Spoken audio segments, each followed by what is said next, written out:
नमस्कार नमस्कार नमस्कार, कैसे हैं सभी के सभी? एक बार बता दीजिए, स्क्रीन पे आते हैं।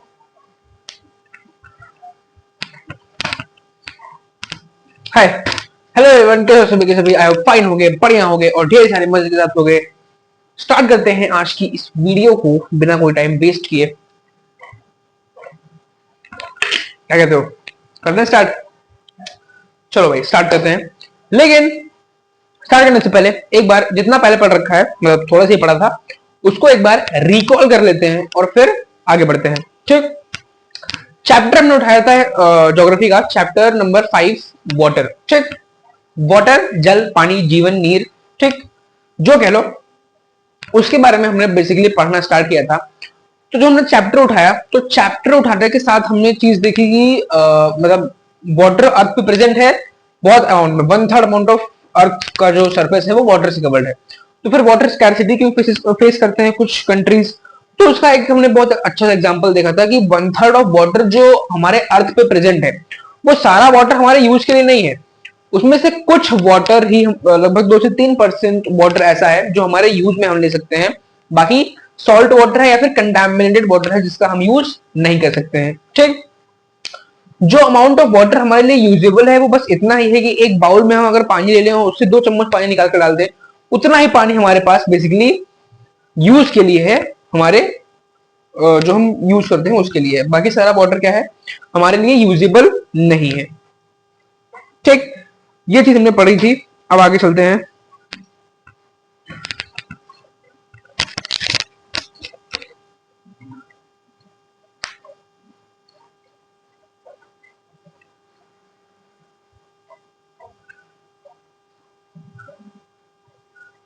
एक, दो, तीन, ठीक है। टॉपिक है ocean circulation. There's something magical about walking bare feet on the seashore, the wet sand on the beach, the cool breeze, the seabirds, the smell of the salt in the air, and music of the waves. Everything is so fascinating. ठीक, topic हमारा है ocean circulation. Ocean circulation, ocean circulation हमारा topic है। अगर बात करें topic की, तो टॉपिक हमारा कुछ इस तरह से स्टार्ट होता है कि सी ब्रीज के बारे में, सी शोर के बारे में बताया गया है, यानी कि जो समुद्र के किनारे होते हैं उसके बारे में बताया गया है कि कितनी अच्छी ब्रीजेस वहां पर चलती हैं, कूल ब्रीजेस चलती हैं। जब वाटर आता है तो हमारे पैरों पे आता है, सैंड होती है, वो सारी चीजें। ठीक है, फालतू का पार्ट है।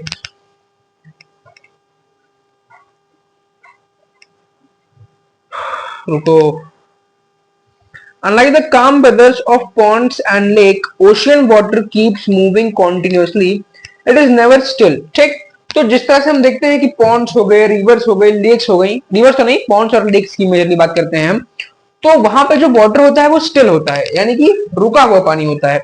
लेकिन वहीं हम बात करें अगर समुद्र की, ओशंस की, तो ओशियन में पानी हमेशा फ्लो कर रहा होता है, परमानेंट, कॉन्टिन्यूसली क्या कर रहा होता है, मूव कर रहा होता है।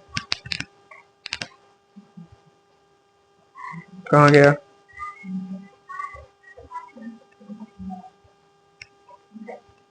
It's never still.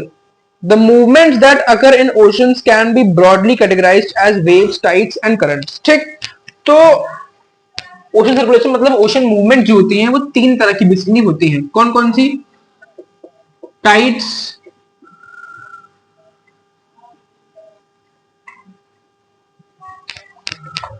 Tides, waves and currents. ठीक, 3 तरह की वेव्स होती हैं, टाइड्स, वेव्स और करंट्स। 3 तरह की फ्लो होती है वाटर की। ठीक, टाइड्स, वेव और करंट्स। सबसे पहले बात करते हैं वेव्स की। तो when you are playing throw ball on the beach and the ball falls into the water, what happens? It is fun to watch how the ball gets washed back to the shore by the waves. ठीक, तो क्या बताया गया है, example के through समझाने की कोशिश की गई है कि जब हम बीचेस पे वॉलीबॉल खेल रहे होते हैं, मैं तो कभी बीच पे गया नहीं, मैंने खेली भी नहीं है, ठीक है, तो जब हम बीचेस पे वॉलीबॉल खेल रहे होते हैं तो हम देखते हैं कि जो हमारी बॉल पानी में गिर जाती है तो वो धुल जाती है वेव्स के थ्रू। ठीक, तो ये वेव्स बेसिकली है क्या? When the water on the surface of the ocean rises and falls alternately, they are called waves. ठीक, तो क्या बताया गया है, वेव्स के बारे में हम बात कर रहे हैं, वेव्स के बारे में हम डिस्कस कर रहे हैं सबसे पहले।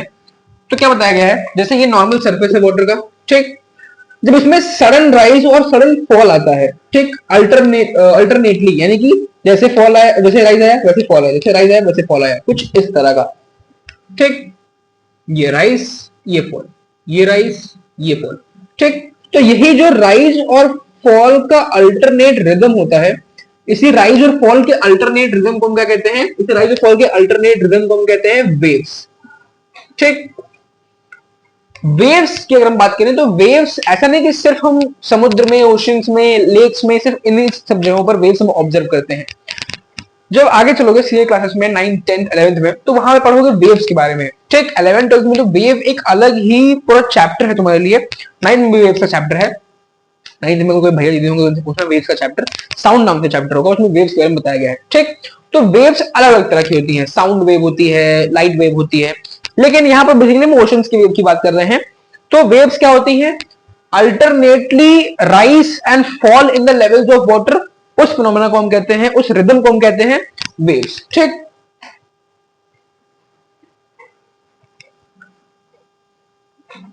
During a storm, the winds blowing at very high speed form huge waves. These may cause tremendous destruction. ठीक, अब क्या बताया गया है,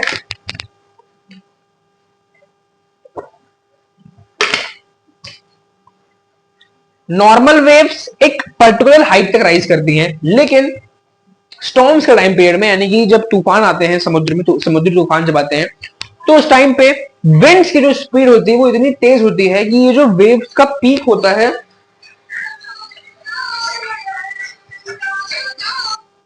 हेलो, आप कौन कर 2 मिनट में, ठीक।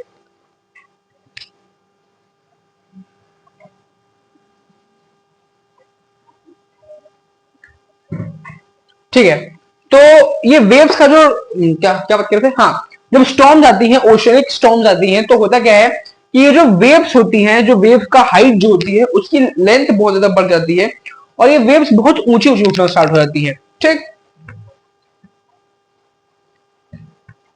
As a result a huge नहीं, an earthquake, a volcanic eruption or underwater landslides can shift large amounts of ocean water.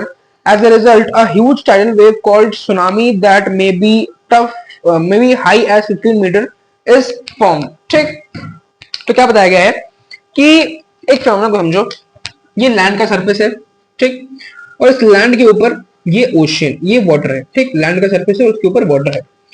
अब कभी कभी होता क्या है कि ओशंस के अंदर जो वॉल्केनोज होते हैं, जब वो इरप्ट होते हैं उस टाइम पे, ठीक, या फिर लैंडस्लाइड्स के टाइम पे, जब अंडर वाटर लैंडस्लाइड्स आती है, तो अंडर वाटर लैंडस्लाइड्स में होता क्या है कि ये लैंड है, इस तरह से देखो, ये लैंड है, इसके ऊपर ये ओशियन है, ये मतलब ये लैंड है और इसके ऊपर ये वाटर है, ठीक।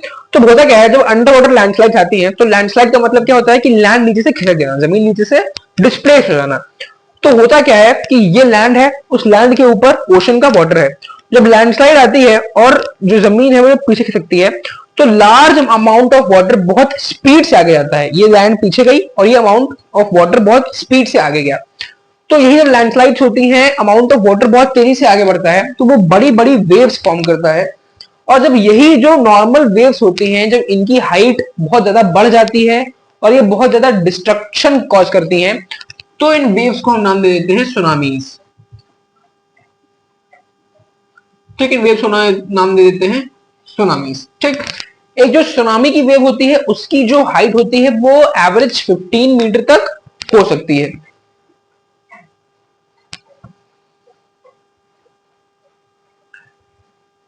The largest tsunami ever measured was 150 meter high. These waves travel at a speed of more than 700 km per hour. The tsunami of 2004 caused widespread damage in the coastal areas of India. ठीक, तो अभी तक की history में जो सबसे dangerous tsunami record की गई है वो थी 150 मीटर, ठीक।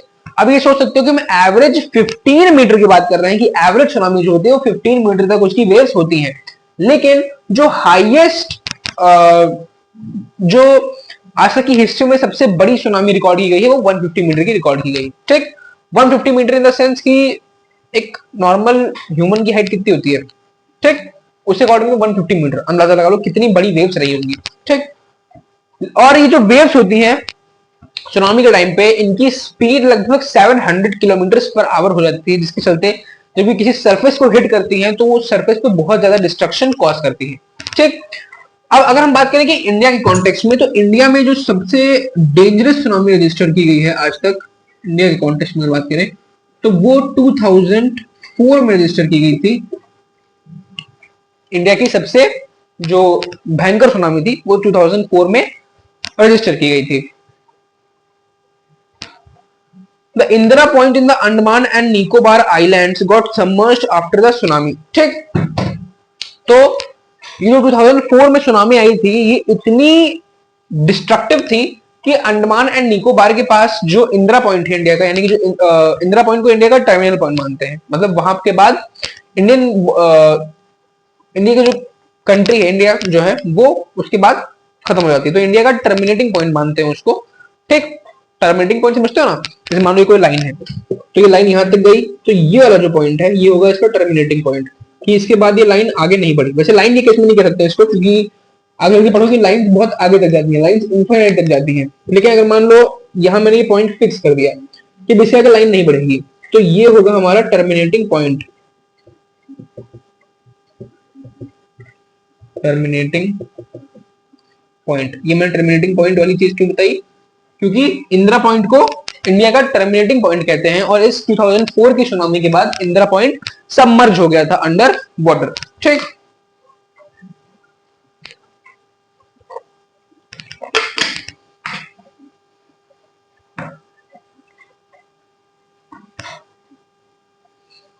अब देखो, वैसे तो हमारी क्लास की जो अप्रोच होती है, वो हमारी क्लास की अप्रोच ये होती है कि जो पैराग्राफ वाली चीजें होती हैं, जो सेल्फ स्टडी वाली चीजें होती हैं, वो मैं छोड़ देता हूं। लेकिन अब जो नीचे ये बॉक्स में पैराग्राफ दिया हुआ है, सुनामी द अर्थ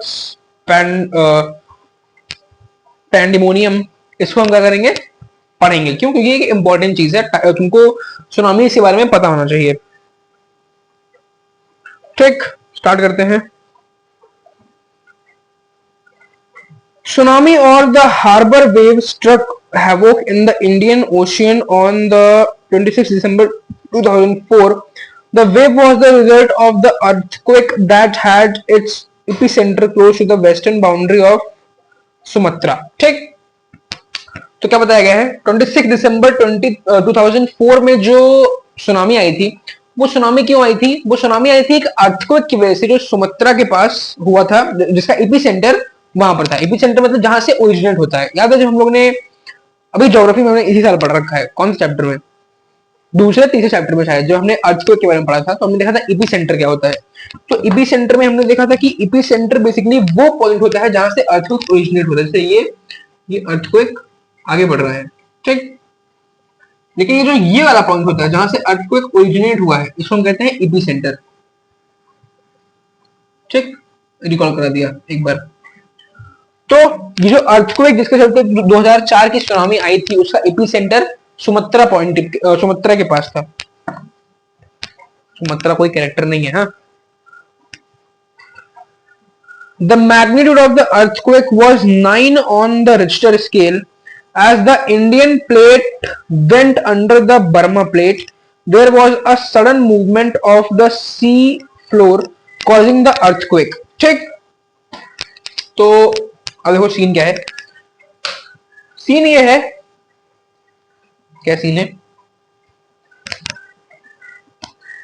हाँ, कि इस टाइम पे जो सुनामी आई थी दिसंबर 2004 में, इसकी हम बात कर रहे हैं अभी, उसका जो मैग्नीट्यूड था वो 9 था रिक्टर स्केल पे। अब रिक्टर स्केल क्या है? रिक्टर स्केल एक ऐसी स्केल होती है, एक ऐसा मेजरमेंट सिस्टम होता है जिसको हम यूज करते हैं किस चीज के लिए, जिसको हम यूज करते हैं एक अर्थक्वेक की इंटेंसिटी मेजर करने के लिए, कि अर्थक्वेक कितनी इंटेंसिटी का था, कितना पावरफुल वो अर्थक्वेक था, ठीक। तो रिक्टर स्केल पे जो इंडिया में सुनामी आई थी 2004 में, उसकी जो इंटेंसिटी थी वो 9 थी, ठीक। अब बात करेंगे कि अर्थक्वेक हुआ क्यों था, ये सुनामी ओरिजिनेट क्यों हुई थी, तो बहुत सिंपल से इसके पीछे चीज थी कि प्लेट्स जानते हो, tectonic plates.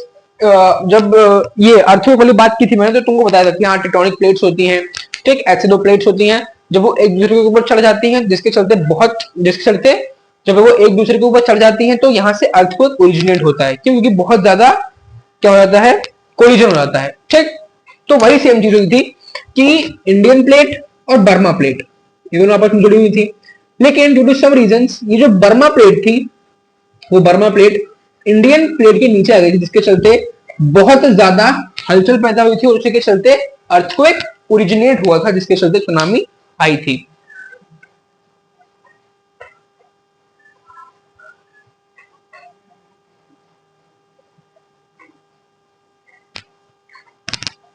The ocean plate was displaced about 10 to 20 meters in downwards direction.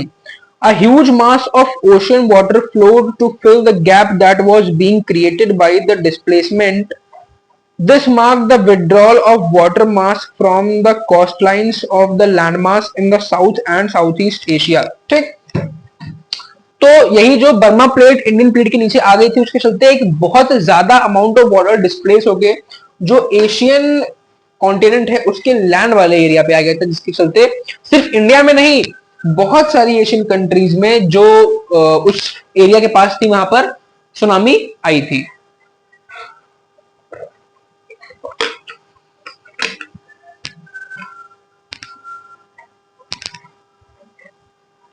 After thrusting of the Indian plate below the Burma plate, the water mass rushed back towards the coastline. The tsunami traveled at a speed of about 800 km per hour, comparative to the speed of a commercial aircraft, and completely washed away some of the islands in the Indian Ocean. ठीक, sorry मैं थोड़ा उल्टा बता दिया था, Burma plate Indian plate के नीचे नहीं आई थी, इंडियन प्लेट बर्मा प्लेट के नीचे आई थी। ठीक, जिसके चलते सुनामी क्रिएट हुई थी। सुनामी की जो वेव की जो स्पीड थी वो 800 किलोमीटर पर आवर थी। ठीक, 800 किलोमीटर पर आवर एक एवरेज स्पीड होती है किस चीज की, एक प्राइवेट जेट की, प्राइवेट एयरक्राफ्ट की। As the wave moved from earthquake epicenter from Sumatra towards the Andaman Islands and Sri Lanka, the wavelength decreased with decreasing depth of water. The travel speed also declined from 700 to 900 km per hour to less than 70 km per hour. ठीक, तो जिस जिस तरह से tsunami की waves epicentre से दूर होती जा रही थी उस तरह से उसकी जो इंटेंसिटी थी वो डिक्रीज होती जा रही थी। Tsunami waves traveled up to a depth of 300 km from the coast, killing more than 10,000 people and affected more than lakh of houses. In India, the worst affected were the coastal areas of Andhra Pradesh, Tamil Nadu, Kerala, Puducherry and Andaman and Nicobar Islands. ठीक, इसके चलते 10,000 लोग मारे गए और लाखों घर तबाह हो गए। इंडियन पार्ट में, इंडियन लैंड में जो सबसे ज्यादा इफेक्टेड एरिया था, जहां पे सबसे ज्यादा इसका इफेक्ट फील किया गया था, वो तमिलनाडु, आंध्र प्रदेश, पुडुचेरी, इन सबके जो कोस्टल रीजन्स थे वहां पर इसको फील किया गया था।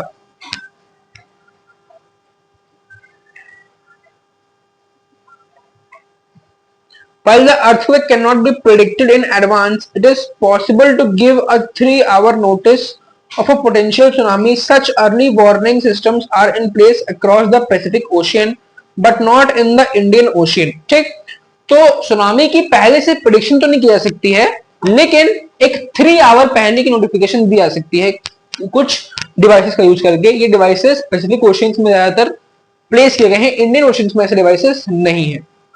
Tsunamis are rare in the Indian Ocean as the seismic activity is less as compared to the Pacific. ठीक, और इंडियन ओशन में क्यों नहीं है, उसका बहुत सिंपल सा रीजन ये है कि जो सीज्मिक एक्टिविटी होती है, यानी कि जो प्लेट्स का खिसकना होता है इधर से उधर एक दूसरे के ऊपर आ जाना, वो इंडियन ओशन में बहुत कम होता है, पैसिफिक ओशन में बहुत ज्यादा होता है। 2004 में ये जो चीज हुई थी बहुत रेयर हुई थी, क्योंकि इंडियन ओशन में ऐसा जल्दी हमको देखने को नहीं मिलता है।